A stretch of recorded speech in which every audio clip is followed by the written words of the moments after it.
So are we at the peak of Canadian interest rates? Is the pain almost over? Those are a couple ideas that I want to explore in today's video. But before we get into it, let's take a look back at last month and what the real estate market's doing here in Lethbridge.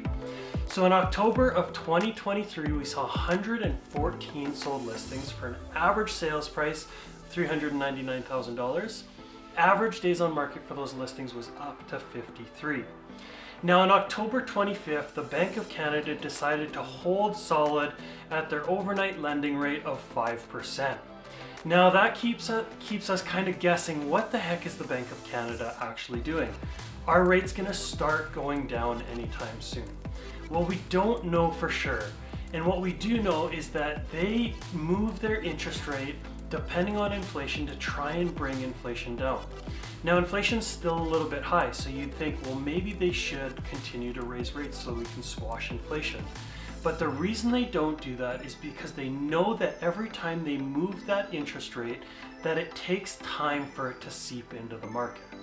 So what do I mean by this? Well, if we were to look at a rental, the landlord has got a mortgage, and if they're on a variable rate mortgage and the interest rate goes up, so does their mortgage payment. But they can't just turn around and go to their renter and say, hey, rent's going up too, because they're probably on a lease. And so they have to weather the storm, they have to shoulder that extra cost until the end of the term. Now at the end of the term for the renter, they can go to them and say, hey, we're really sorry, we've got to raise rent if you're going to choose to stay, because our costs have gone up, not just on our mortgage, but probably also utilities this last year as well. Now the renter can decide to say, hey, I'm going to go find something else, or hey, that's fair market value. And so that's an example of starting to see those rates trickle down to other people. And that takes time because of things like a lease agreement. Now, what's going to go on? Are rates going to continue to go up? And we don't know for sure.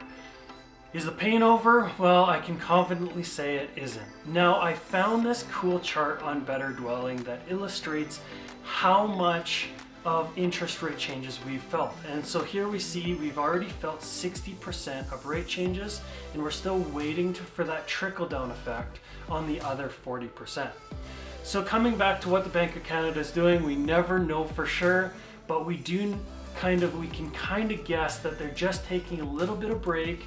They're waiting to see those other rate changes sink into the market, to see what it's doing to inflation, to see if they can start to lower rates, if they should just hold, or if they do in fact have to continue to increase them.